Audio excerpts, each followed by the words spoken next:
Welcome to That 30 Show, a podcast where we talk about the good, the bad, and the surprising parts of our 30s. I'm G, and I'm almost 30. My 20s are filled with milestone moments from graduating university to starting a career and moving out for the first time. I'm mostly excited about what this next decade will bring, and I've got an overwhelming feeling that the best years are yet to come.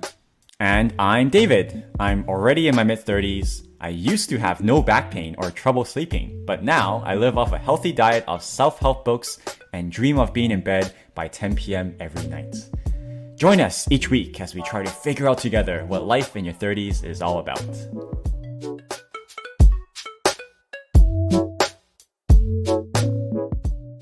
Welcome back to the podcast. Happy Sunday. Happy Sunday. It was a snowstorm last night, eh? How was that for you? Yeah, I was driving back from my parents' home in the evening, and then it was just starting to stick. And there was a moment where I couldn't stop, and I had to run a red light. So Wait, that was actually? pretty scary. Yeah. That's terrible. How big of an intersection was it that you ran through? It was a pretty big intersection, and then I started honking like crazy to let people know that I was gonna just go for it because I couldn't stop. Like I was trying to stop, and my car was literally like, and then it wouldn't stop, and then it started swerving a little bit. I think I was going too fast. Like I was going the speed limit because there were no red lights, so I was just going and going and going, and then finally, when there was one, I tried to stop and I couldn't. That was pretty scary, and then I was pretty shaken up for the rest of the drive home, and probably shouldn't have driven. The rest of the way, you were just driving like 10 kilometers an hour. Yeah, I was going 30. And you know what? Nobody passed me or honked at me. Everyone was going the same speed. In Vancouver, once it starts snowing, no one knows what to do. Everyone's just, I think this is the difference between someone who just goes with the flow and someone who asks when the flow starts.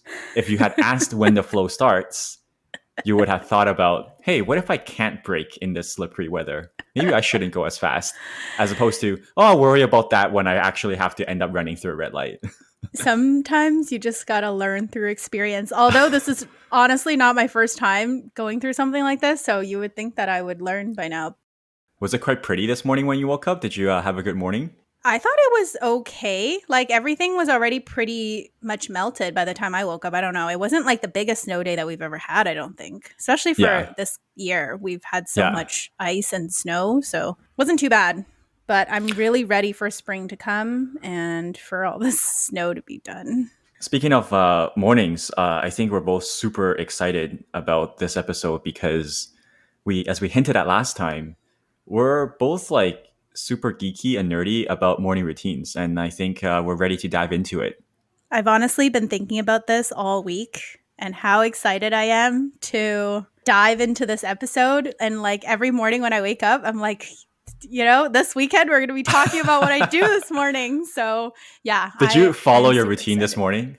We can get into it, but I have a different morning routine during the weekdays and on weekends. So interesting. Okay. It's a little bit different on weekends. Can I start with a question about like, why are we even talking about this? I think you probably were on the morning routine train before me. So tell me a bit about like how you got into this like world of knowing the importance of a routine. How did it start for you, this journey of embracing the importance of a morning routine? First of all, I feel like I've always been a morning person, even back in like university or even high school when, my friends would stay up late to do their homework or I don't know, they would just stay up late and like chat on MSN.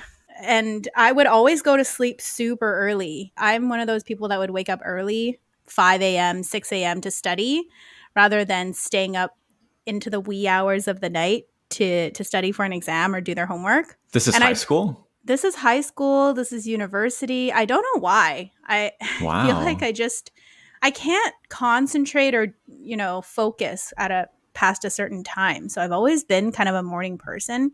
But it wasn't until I graduated university that I took that kind of to the extreme. My alarm goes off at 4:30 in the morning. Oh, you're one of those people.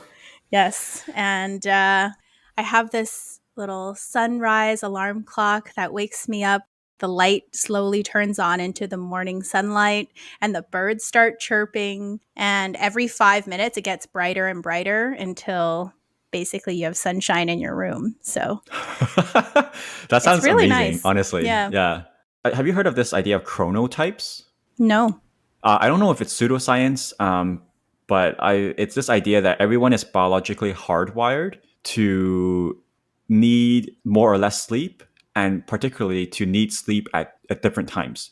So you are of a chronotype where you are naturally a morning person, but someone who like wakes up at 11 or 10 a.m., it doesn't necessarily mean they're like lazy or whatever. It might mean that their chronotype is just biologically more hardwired for them to sleep from like 2 to 9 instead of 12 to 7. And apparently there's a theory out there that evolutionarily people have different chronotypes, so that when you're part of a tribe or part of some sort of village and you have to take shift work to be on lookout for like predators or attackers, Ah. so you need some faction of people to be awake 24/7 to provide defense for the village or tribe. And so there are people who are naturally able to be awake at certain hours that others aren't. And the different chronotypes allow a group of people to take shifts and effectively stay awake to defend their Have you heard of this? That's so interesting. I've never heard of that, or maybe I have. Like I remember reading something about that in the book Sapiens, which I know you've read That's as probably well. where I got it from, because I that's one of Yeah. my favorite books. Yeah. Yeah. And I've never looked into it, but I always just felt like, there's people out there that are like, I can't be a morning person. Like, I really just can't get up in the morning. I don't know how morning people do it. And they like thrive off like my brother's like that, for example. I remember when I still lived at home, sometimes I would wake up and he is still awake from the night before. Oh my And we're gosh. literally like night and day, right? And they're like, we just can't wake up in the morning. And then in my head, I'm just like, well, you just got to sleep earlier and force yourself to wake up in the morning. But I guess for some people, it's actually just super hard or difficult to do that. I think it's both. I do think that there is this chronotype thing. I think it does make sense. I mean, I don't know the science, but I'm not surprised if that is part of our sort of genetic differences. But obviously, I follow a lot of these motivational people, and they always say you can wake up at 4:30. You just need to wake up even if you're tired, and then that means that evening you're going to be so tired that you're going to go to bed earlier, and then when you Yeah. go to bed earlier, you can wake up earlier the next day. But I think the challenge is, how do you? Because if you wake up at 4:30 and you want at least 7 hours of sleep, which is I think the standard default minimum for the vast majority of people. I can't do math. What is that? 10:30? No, that's 9:30. Yeah. So to get 7 hours sleep, you need to be asleep by 9:30. So you're basically going to bed by 9, essentially. Yep. That's not realistic, because you go anytime you have any social plan, you're not going to be in bed by 9. This is why I avoid social plans on the weekdays. But I think one of the most common pieces of advice I've heard is have the same wake up time Yeah. every single day, no matter I what. know. I know. I've heard that too. But like you somehow manage to get around that. Like you're like above that rule somehow. I'm like everyone else. I sleep in on the weekends, but my sleeping in is probably earlier than other people's sleeping Okay, just in, I say it. What's guess. your sleeping in? What's sleeping in for you? Like 7:30 to 8:30. Is that not normal? I feel like my That friends all wake up at the same time too. I think sleeping in on a weekend is more like at least 9, if not 10 a.m. What time do you wake up on the weekdays? So I don't wake up. So one of my things with my morning routine is I don't wake up to any alarms. So I don't Ah, actually have a consistent wake up time. I also don't follow the rule, because I more rather wake up naturally than have a consistent wake up time. And my body is generally able to wake up at a responsible time as long as I'm going to bed at a responsible time. If I go to bed by 11:30, there's no way I'm waking up after 8. Just no way. Because I've heard that if your alarm wakes you up during your deep sleep cycle, you can actually wake up feeling more tired than you actually are, right. just because you're being woken up at the wrong time. And also, it helps my sleep anxiety, because I have a bit of sleep anxiety when it comes to falling asleep. So this idea that, oh, it doesn't matter, I'm just going to let myself wake up naturally is better than thinking, oh my gosh, my alarm's going to ring in 6 hours. Okay, 6 hours, gotta go to bed, gotta go to bed. Okay, it's going to I ring in see. 5.5 hours. Okay, Yeah. gotta sleep, gotta sleep. But I obviously do set a fail safe alarm. Like I have an alarm that's like the last possible minutes that I have to wake up unless or otherwise I'm going to be late for this meeting or I'm going to be late for this engagement. Let me answer your question because I realized I didn't answer your question. My ideal morning wake up time is 7 a.m. Okay. I think that's pretty standard. Most people, I think, with like a 9 to 5 job, 7 is a pretty like standard wake up time. I have heard, multiple people that I've heard, like successful people on their podcasts, have talked about not using an alarm clock and just letting yourself naturally, like your body naturally wake you up, which is Exactly. the best way to do it. Tom Bilyeu, for example, is the Yo, Tom, my impact boy. theory. But the problem with waking up at 7, even though you said, yeah, that's a pretty normal time, is that I've realized that if I actually want to do my entire morning routine, which full transparency actually doesn't really happen most of the time, my Right. whole morning routine process takes about 2 hours. So if I'm working from home, that's perfect because I wake up at 7, I do my morning routine, it takes about 2 hours, 9 a.m., I start work.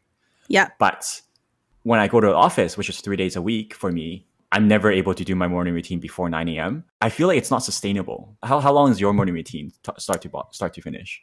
It's also about 2 hours. So I start work a lot earlier than you. I start at 7:30 by choice.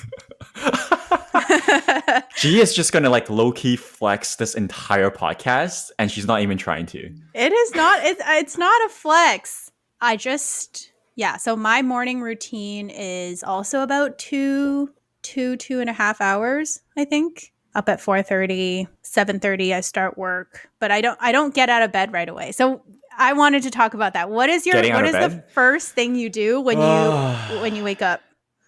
So my big sigh is because getting out of bed is actually one of the hardest things for me on a day to day basis. It's so hard for me. It's just so much easier to be like, oh, it's just so comfortable and so warm, and all I have to do is turn around, grab my phone off my table, and I'll be immersed in the wonderful world of Netflix for the next 2 hours. I'm talking more weekends, right? Right. So getting out of bed is actually really, really hard for me. But obviously, I'm trying to grow. I'm trying to embrace discomfort just like you are. So recently, in the past year or so, I've started to look at this idea of getting out of bed as my opportunity to challenge myself to fucking get over it, you know, and Yeah. like get after it. I'm just gonna say this once. I don't want to keep saying this throughout the entire podcast. Everything I say does not happen every day. It does not happen Oh, for consistently. sure. I'm Same working on here. it, but this is my ideal. When I wake up, I will set a 10 minutes countdown timer on my watch. That's what I allow myself. I allow myself 10 minutes to continue resting. And then once the timer goes off, I try my very, very best to get up right away. Is that what you were looking for? No, I'm wondering what the first thing you do is in terms of do you check your phone? I do not check my messages or social media or anything on my phone until at least 9 a.m., until at least I start work. Well, so Um, you're the superstar, not me. Yeah, and also I have all notifications on my phone turned off. So I don't get notifications. So there's nothing for me to be like, oh, I need to check that. I could wake up to 1,000 messages in WhatsApp. I'll never know. But like you've heard of this idea of like, if you start your day by checking your emails, your messages, and social media, you're letting other people dictate what's on Absolutely. your mind. Yep. And notifications in general, but certainly in the morning, are like alarms that other people set for you, Yeah. and it's just not good. If you let's say some disaster happened, sure, you want to know about it, but like you're just G, right? I'm just David. There's nothing we can do about it if a train derails in Ohio. Like it's terrible, but there's nothing we can do about it. And so checking messages, checking social media, just lets the world dictate what you start the day with. Well, I think you're a shining example of what to do in your morning routine as soon as you wake up. So for me, it's getting up is really easy. It's more about waking up. Like I can't like waking up is really difficult for me. So I kind of use the light on my phone and the light in my room and like scrolling through social media as like my means to actually wake up. And then once I wake up, then I can just get up. The light thing is interesting because you wake up so early. I think you generally wake up before sunrise. Is Yeah. that true? The science says it's so important to expose your eyes to morning sunlight as soon as possible. And if you're waking up before sunrise, ideally you want to just turn all your lights on at home as much as possible, as bright as possible, because the light is what signals to your body, oh, I'm awake. It's time to wake up. It's everything has been in slumber, and your body doesn't know it's time to like get going with your day until you get enough light into your eyes, and then that's what like starts all the systems and all the processes in your body to be like, okay. And then that's what also regulates your circadian rhythm. It starts producing cortisol, which is a good thing in healthy amounts. And then it also helps you start building up, I think it's called adenosine, which is what actually makes you sleepy come evening time. I have heard about that, but I didn't realize that the same was true for artificial lighting. I thought it was you should go outside and get as much sunlight right away, and not even just for your eyes. I think apparently if you go outside and getting that sunshine, it actually helps your gut as well. All in all, it's good, but in the winter, it's that's really difficult to do, right? It's not the same as outside light, but it's better than nothing.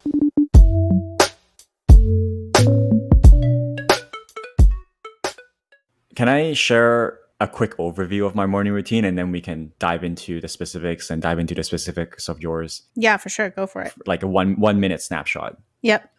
The first thing I do is I do a cold shower for 2 minutes, and then I drink 2 cups of water, and I take my vitamins and supplements at that same time. I do a quick glute exercise specifically to target my glutes, and then I go for a walk. Huh. I walk for around 10 to 30 minutes, depending on if it's the weekend, weekday, and if there's sun or no sun. And then I sit down with my phone, and then I organize my day. I look at my calendar, and I time block. For example, if I need a workout today, I have that in my calendar. It's 6 to 7 p.m. workout. If I need to buy groceries, it's in my calendar. So I time block and plan out my day. I write in my gratitude journal. The journal asks me like what would make today great. So like once I plan out my day, I basically just write down, okay, well, I need to do today would be great if I did my laundry, if I bought groceries, and if I worked Yeah. out. That's Yeah. basically what I do for that prompt. Yeah. And also obviously gratitude journal, so I reflect on what I'm grateful for. I eat breakfast sometimes. Depending on whether I eat or not is just more based on whether I have time for it. And sometimes when I don't have time for it, it's fine because I believe in intermittent fasting in the sense of giving your gut a rest. So I eat breakfast, and then the last thing I do is I meditate for 10 minutes. This is mindfulness, focus on your breath meditation. That whole thing that I just outlined there is 2 hours. And I think actually doing every single step there before 9 a.m., that happens like maybe like a couple times a week.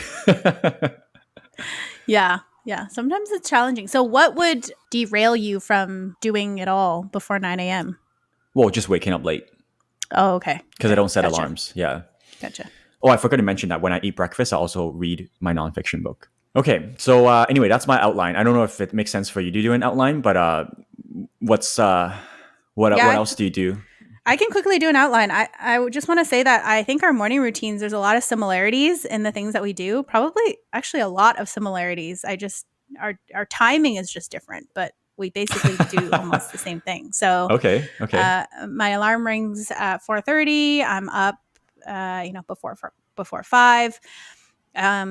I get ready. I take my pre-workout, and then I head to the gym. So I start my day. Yes, I start my day with caffeine. Just don't come for me. Anyway, I take my pre-workout. I go to the gym, No one's perfect. and I stay there for just over an hour. Do my workout, and then I come home and I take my shower/cold shower. I do my skincare routine, How and long does then that take? 10, 15 minutes. Oh my So gosh. by the time I'm finished showering and doing all that stuff, it's about 7. And then I do the same. I take my vitamins, I make a smoothie. And then these days, I used to be able to do both reading and meditation. These days, it's kind of like one or the other because Yeah. I've also been waking up a bit later. So one or the other. And then I do my gratitude journaling as well. And then that's when I start work, basically. So From home usually. From home. Yeah, I work. Well, starting next week, I'm going to be 3 days from home and 2 days at work. So on the work days, I don't think I'll be able to go to the gym. And so I think I'll just have to work out at home. Yeah, that's the thing for me is that like those work from home days are so critical to my workouts. I can't work out on work days. I mean, Yeah, the way I can get around that is just during the summer months. The idea and hope, as you know, is that I will bike to work, and that that's it. Still takes longer, obviously, than driving, but depending on traffic, it's actually the same time or not that much longer. But then that allows me to get my cardio in that's your, during that yeah, commute time. Yeah, workout. which is brilliant. Kill two birds with one stone. I got to commute and I got to exercise. But during the winter months when I'm not biking, yeah, on those days that I have to commute to work, which is a lot longer, I think, than your commute, it's just not feasible. Like, we live on our own and having to do chores and, cook and buy groceries. And Yeah. maybe that's why you do Uber Eats. But Yeah. Yep. yeah, it's not easy to exercise on work days, on in office days. I think one of the reasons why I got so obsessed with a morning routine, it was just realizing that the earlier, like if you wake up really early, there is just so much that you can get done before. I mean, this is obvious, but you can get done The before you Yes. start your workday. But also it's like those things you know for sure will get done. Like after work, sometimes you just never know. Like sometimes you're tired or you have other plans, but it's like in the morning, nobody's going to hit you up at like 5 a.m. to go hang out, or there's not going to be, anything else that you need to get done at that time. So it just ensures that I can be consistent with whatever I need to do. Just to speak for some folks who may be night owls a little bit, that same idea that you have about, not the same idea, the same preference you have about like, oh, in the early morning, like no one's going to hit me up. It's going to be uninterrupted time. Well, that's exactly why people love staying up late, is because it's quiet, it's solitary, and that's when they can get their shit done. So I think, yeah, they night owls wouldn't disagree with you, but they just get their quiet hours at 1 a.m. rather than 5 a.m. Yeah, I mean, for sure. I guess specifically with working out, though, I don't know if it's just me, but I feel like a lot of people are the same way. Probably if they work out really late in the evening and then they try to go to sleep, it's probably pretty difficult because their endorphins are kind of running and they have a lot of energy after working out. So it probably affects sleep in some way. Oh no, exactly, 100%. You're not supposed to exercise like 3 hours before bedtime. I think Hmm. is what I've heard.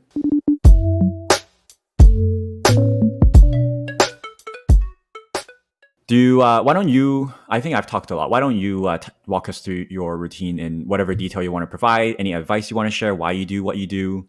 I go to the gym and I do my workout. Usually at the gym, I do like a weights workout. I don't do any cardio because I leave that for the evening. That's just what I prefer. So in the morning, I'll usually do like weightlifting and then just kind of drive home and do my shower hygiene routine in the mornings. Um, Why don't you shower at the gym? I live so close that I feel like I don't really need to shower at the gym. I used to when I would go to work right after. And when I'm doing my cold showers, I'm usually kind of like screaming. So I don't I don't want people to come Actually, I don't want people to come running into the change room asking me what's going on. Yeah, I you mentioned last time that you're screaming all these like inspirational quotes. I'm actually just screaming. So what? it's just so cold. I'm yelping. You're Yeah. yelping. Hopefully my neighbors can't hear that because otherwise they'd be like, what is she doing? Um Every morning, right? Can you imagine? Like every yeah. morning at what for you would be like 6:30 a.m. You hear your neighbor screaming and yelping, and you're just like, do I need to call the police on this? But it's pretty regular, so It it's happens either every morning. yeah. Like I don't know what would go through my head if I heard that. Yeah.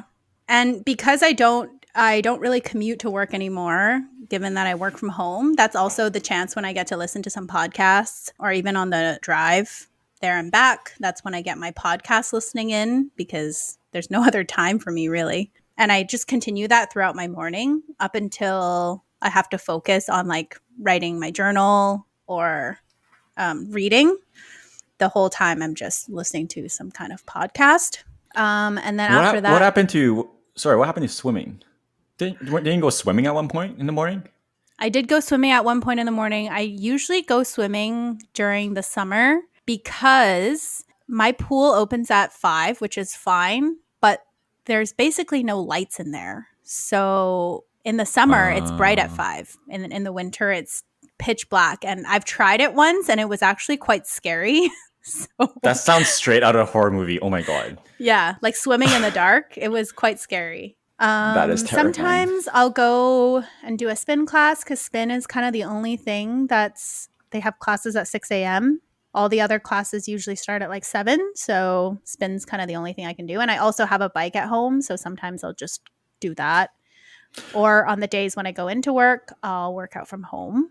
And then after, I will take my vitamins. So the vitamins that I've been taking recently, if anyone's interested, I take iron supplements and I take vitamin D because we don't get enough of it in the winter. I take biotin and fish oil What's and biotin? probiotics. It's good for your like hair, skin, nails, that kind of thing. I also take collagen, which is good for the skin elasticity as you get older, and also good for your joints. And if you're a runner, I think collagen would be good for you. Interesting. That's So a I lot of take, supplements. yeah, I take quite a few. I think I should take a multivitamin because I think doctors recommend multivitamins like just as for general health, but I don't do that. I also drink greens in the morning. And then I make a protein smoothie, try to refuel my muscles after working out. Nice. And then my coffee. And then, yeah, so I mentioned I then will either read or I will meditate. Reading and meditating both are about for 10, 15 minutes. Reading would usually be some sort of like sort of motivational or positive affirmations. I don't read Oh, like you don't read a book? my full on books. No, not in the morning because I can't get like for 10, 15 minutes, I can't actually get into anything, right? If I do meditate, I usually just find like a YouTube video for 5, 10 minutes and I'll meditate like a guided meditation. Mm. So for guided meditations, they have this period where it's silent and you're supposed to just like Do your breathe and thing. listen to your breathing. And Yep. that's the part where I have the most difficulty focusing because then my mind just wanders. No, but that's the point though. I know, but Like it's fine that it wanders. That's what you're training and practicing is the muscle, the brain muscle to bring your attention back to the present. I'm trying. Well, that's what the part that I'm trying to train, right? No, Wandering all the I'm the time. same. Like I was often count 1 to 10. Like breathe in 1, breathe out, breathe in 2, breathe out, and I find that I rarely if ever get to 10. Like I'll often Oh, realize that I'm thinking about something by the time I get to 5, and I'm like, oh, I've been thinking about that thing for the past 20 seconds. Okay, let me start back at 1 again. right. I've been trying to not, instead of focusing on my breath, I find that for me, it helps to focus on a scenery that I have in my head.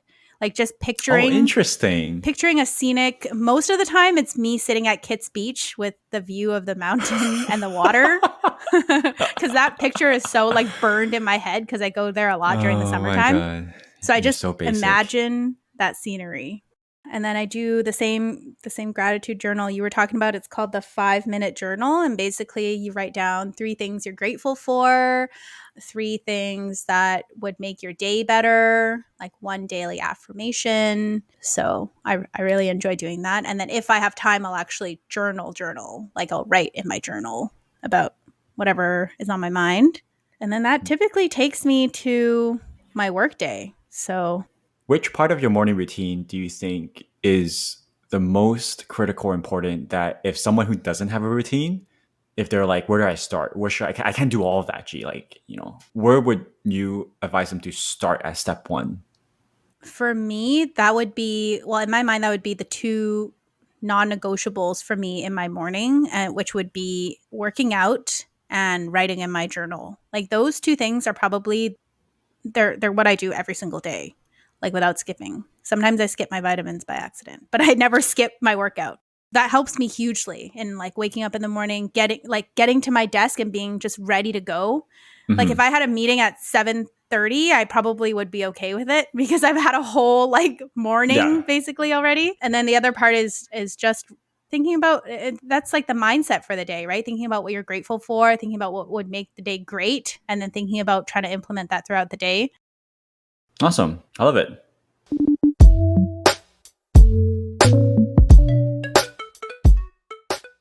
Okay, my Yeah, turn. your turn. So my first thing is my cold shower, and the thing I want to talk about, mention there to start off with is you drink coffee. A lot of people drink coffee because in the morning you're like, oh my gosh, I'm so groggy. Like I need something to like get me going. And I've realized now that I started doing my cold shower, that's actually what gets me going. I'm tired now, but I know I've had enough sleep, and this is not actually me being sleep deprived. It's just me not being awake yet. But instead of going for coffee, which I've never been a coffee person, the prospect of stepping into the cold shower does help me get out of bed because then the feeling of, oh, I'm so tired, I'm not ready to get out of bed yet, stops being an excuse because I realize, oh, this feeling of being tired and feeling like need more sleep, it's not real. I've had enough sleep. I know it because I slept 7 8 hours. I'm just sleepy because I just woke up. Let me hop into that cold shower and let me like feel alert as fuck. So that really works for me. And when you do a cold shower, it's a huge stressor on your nervous system. But in the same way of how you should let kids fall, metaphorically, this is actually a big benefit for cold showers is that it does build resilience in your nervous system to stress. So that the next time your body feels stress, you are more practiced in dealing with it. You know, fun fact, after every cold shower that I do in the morning, I look at myself in the mirror and I tell myself that I'm proud of myself. So, That's cute. I love it. I don't work out in the morning, but like the cold shower is hard, right? So it sort of gives me the same benefit as a workout, which is like once I finish my cold shower, it's like, if anything happens, at least I've already conquered something in the first 5 minutes of me getting out of bed. right. The cold shower also increases white blood cells, and so it boosts your immune system, which is Yes, I know awesome. about that one. Have you heard of brown fat?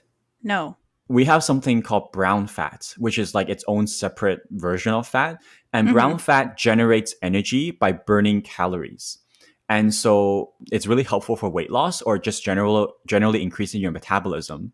And brown fat is generated by exposure to cold. And a lot of people don't have a lot of brown fat because they are always in temperature controlled environments. And so cold showers really helps you with your brown fat. That's interesting. I didn't see You, both. you you talk about skincare a lot, so like just for any folks who want good skin, cold showers really helps with that. It helps tighten your pores, which helps retain your natural oils, improve circulation, which obviously then improves your skin quality. So yeah, I don't know. Have you noticed better skin after starting taking cold showers? I haven't, but that's one of the things that they promote at the Scandinave Spa when in Whistler when they do the cold, hot, cold therapy. Is Okay. that they're talking about when you're in the hot tub, your pores open up, Yes. and then once you go into and then like all the toxins or whatever are released, and then when you go into the cold immersion, your pores like shrink really quickly, and Mm. so then all your toxins are gone from your skin. So yeah, I could see it helping your skin as well. The next thing I do is after the cold shower is I drink water. I think a lot of us are dehydrated, and it's not just about drinking water first thing in the morning. It's just making sure you're hydrated, and that includes once you're awake, right? So like your brain, what they say, it's made up mostly of water. Everything is, it kickstarts your digestive system. So making sure that after not having any water intake for the entire night, making sure you get like a lot of water just right off the bat after you wake up is very helpful. So I drink 2 to 3 cups. The water apparently does help with your skin. It helps with your digestive system. It helps with your metabolism. It helps with your immune system. It fuels your brain, so it makes you more alert. Yeah, like people who believe in this step, it's like it's not about drinking a cup of water. It's like drinking apparently like 650 mils. I Oh don't know if wow. I drink 650 mils, but I drink 2 full cups of water. So for Yeah. supplements, I take some of the same ones as you do, but I don't take as many. I take vitamin D, just like you. I also take fish oil, omega-3. And then the last thing I do is I take vitamin C. During the day, I also take fiber supplements. I don't know if you've heard this, but there is theories out there that say that our modern diet is significantly lacking of fiber based on how much fiber humans used to take in when we were like hunter gatherers or something. And then the last thing I do is when I go to bed, I take magnesium supplements. So Ah, you've heard of this, I think. yes. Yes, I've thought What? about taking magnesium supplements only because so I've started to take electrolytes more. Ooh, interesting. Because I think if you sweat a lot, I think your body is losing a lot of magnesium and other vital supplements. So if you're always working out, if you're always sweating, I think magnesium is one of the main vitamins that you lose. So I've started taking it because my friend said that it really helped with muscle recovery and soreness the next day. I didn't used to take so many supplements, but now I take so many. I feel like one of those like older folks who have to take a lot of pills. And then now when I go on holiday or if I stay anywhere overnight anywhere else, I gotta like, oh, let me pack let me Pack pack up my all your pills. pills. Yeah, literally. Exactly. So before I go on my walk, I do these things called glute exercises because I read in a book that I love. It's called The Four Pillar Plan by Dr. Rangan Chatterjee. I absolutely love this guy. He's like similar to like Tom Bilyeu. He's just a health version of Tom Bilyeu. Okay. He's a doctor from London, and he's really into lifestyle medicine, which is improving your health through lifestyle choices rather than medicating. And how a Holistically. lot, yes, exactly, the holistic approach. It's almost very much like the Eastern Chinese approach. And so one of the things he talks about in this book is that for a lot of us, especially for office workers or whatnot, the modern lifestyle has made us not really use our glute muscles as much or as properly. And so a lot of people who work out, I've heard from just my own life, like when they had a personal trainer, like they identified this as something that they had to learn. Like they had to relearn how to walk. Mm. And because they're walking and running, but like they're using all the raw muscles. And what often happens is that we end up using our back muscles more to compensate in ways that we don't realize. And so Mm. for this doctor, he had chronic back pain for 10 years. And then when he met this other dude and who taught him about these glute exercises, he started doing them for like 2 minutes every morning. It's nothing fancy.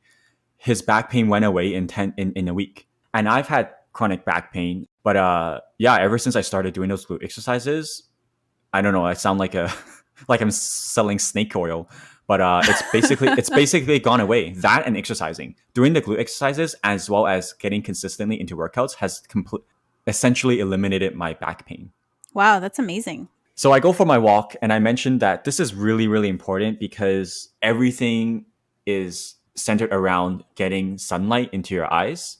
And so even on cloudy days, the amount of sunlight you get outside in like 10 minutes, in 15 minutes is far more than anything you'll get indoors. It's more important than ever than usual to go outside on a cloudy day compared to a sunny day, because you're gonna need more sunlight than usual. Having that sunlight hit your eyeballs and then go to your brain, it does something to your brain system that, like, for example, it helps reduce your anxiety in general, your over anxiety, Yeah. and your metabolic, well-being and all that. It just stimulates the nerves in your eye so that it sort of tells your brain, okay, it's daytime, it's time to be alert, it's time to start the day. And there's a whole cascade, a whole like domino effect where once you get that sunlight in your eye for like a certain amount of time, it sets off a huge number of various biological processes in every single cell in your body. And because every cell in your body has a clock to it, there's a built-in clock in every cell in your body that works on a rhythm. And that's why, certainly your sleep cycle is on a rhythm, but even your digestive cycle, or like Hmm. your what, like there's certain times in the day when your body does specific things. Yeah. And that's why it's really, really helpful for you to be in bed by 10, not midnight, because there's an ideal window for your body to be breaking down like toxins or whatever during this specific time. So getting that sunlight first thing in the morning after sunrise, ideally between 8 to 10 a.m. when the sun is hanging low in the sky, is really helpful. So if you are interested to do this, you want to make sure you're doing it without sunglasses. You can wear contacts or prescription glasses, but Oh, you don't want really? to wear, yeah, No but you don't want to wear sunglasses. sunglasses. And doing it behind a windshield or behind a window does not work. you want to do it for ideally 10 to 30 minutes, but yeah, even just 10 minutes is better than nothing. What does your meditation look like? I'm so intrigued by, because there's so many different ways I think you can meditate. Oh, totally, So, totally. yeah. Yeah. I basically sit there in silence for 10 minutes. I focus on my breath. I count 1 to 10. And every time I notice that my mind has wandered, I acknowledge that thought, and then I let it pass, and then I let it move on, and then I go back to 1 and then 2. I also sometimes do body scans, which is like just mindfully thinking and feeling how my body feels from head to toe. So, Yes. I I've might done like that too. mentally go through from the top, like, okay, yeah, my neck's a little stiff. And then like go all the way to the bottom, like feeling, those guided meditations always say like, oh, feel the ground beneath your feet. It's just being present in those sensations, right? So sometimes it might also mean like, oh, me actually paying attention to the bird that's been chirping for the past 5 minutes, but I never really thought about it. It was background noise, but I give it I give it attention. I mean, I'm terrible at meditation in the sense that my mind is wandering, I think, like 85% of the time. But every time it does, I just remind myself, be patient. That's fine. That's normal. What I'm practicing here is the practice of bringing my attention back to the present. And sometimes I'll like sit there for 10 minutes and I'll be like, I literally just spent 10 minutes thinking about my meal plan for the day. And I'm Yeah, like, that was not I have that meditation, but too. For sure. Sometimes it gets really hard to focus.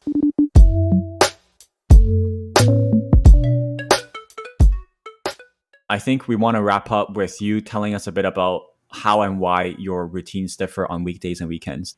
Yeah. So I can talk a little bit about what the differences are for my weekend routine, because on the weekends, I like to go out and I like to stay up late, just hanging out with my friends, doing normal weekend things, I guess, which would then lead me to wake up later. And on the weekends, I don't actually have the same morning routine as I do on the weekdays, because my workouts will kind of be random throughout the day. Like it won't necessarily be as soon as I wake up. It'll maybe be a class that I plan with a friend that's later on in the day, or, I might have some plans in the morning, which would lead me to adjust my morning routine. So my weekend morning routine is honestly kind of non existent. It's not so much of a routine as it is just like go along with whatever I have going on that day. But one thing that I do on the weekends that I don't do on the weekdays is oil pulling. Do you know what that is? No clue. I think some people do it every single day, but I just only try to do it on the weekends. You basically put like a tablespoon of oil in your mouth and you swish it for around 15 to 20 minutes, like mouthwash. And there's like a number of benefits to it that I can get into, but that's kind of like, that's basically the process or what it is. So I use Fif- coconut oil. 15 to 20 minutes. It's really gross. Like it's not That sounds pleasant. disgusting. There are studies that show that it can help reduce cavities. It can help reduce what is that called? Gingivitis or whatever that. Gingivitis. Yeah, yeah, Mhm. and it can help reduce the plaque in your mouth, because I guess the oil kind of sucks out all the nasty stuff that's in your mouth. It can help reduce bad breath. So that's why I've been oil pulling. I mean, I use coconut oil, so it's not that bad, right? It's like it tastes like coconut. I mean, it's not that bad. You can use it with any kind of oil, but I prefer to use coconut oil. Well, that's definitely a lot of content for anyone listening to sink their teeth into today. So Maybe I they think want we to should. sink their teeth into some oil one day. I do. Okay, maybe Sounds it's a so placebo gross. effect, but I do feel like my mouth is cleaner afterwards. But it is really gross when you're actually doing it. So your weekend morning routine is the same as your Yeah, I don't weekday. have a difference. It's just I have a morning routine. I have a spreadsheet that I use for every day, not just for my mornings, but for my mornings, for my daytimes, for my to do lists. Not to do lists for Yes. my chores, my evening routine, and then every day I check, and then I program a macro button. So when I press it, it unchecks all the boxes. So when it's a new day, I press uncheck all, Wow. and it's a new day. That spreadsheet is lives on Google Sheets, and if I ever lost it, like my life would be over. I don't even know what I Oh do. my gosh. I would wake That's up and be so like, funny. I wake up and I'd be like, now what? I don't spreadsheet. Tell me what I'm supposed to do now. No, not really. But yeah, it's always open on my laptop, 24/7, and yeah, it's got a lot of checkboxes. If I had a spreadsheet like that, I think I'd give up on day 2 because I just forget to do it. No, I like things like regimented. I like things to do in order. So it's like, okay, now what? I've done this. Now what? Like even if I know what I'm gonna do, I still go and look at the spreadsheet just to be sure. It's like, am I supposed to brush my teeth now? Yes, I'm supposed to brush my teeth now. Okay, let me go brush my teeth. See, that's interesting because I like to think that I'm also a regimented person. No, I I'm have a my robot. routines, I'm a but robot. you're in like next level. It's Yeah, just it's not yeah. necessarily a good thing. Well, the next box we have to check is to wrap up this podcast. So let's Good uh, let's segue. let's do that. Next week we are going to talk to our friend. We're going to have a guest on for the first time, right? Our first guest, yes. So that'll be exciting. And we really hope you enjoyed listening to our morning routines because that's like one of my favorite things to listen to on a podcast. So, We'll see you next week. yep, talk to you next week. Bye. Bye.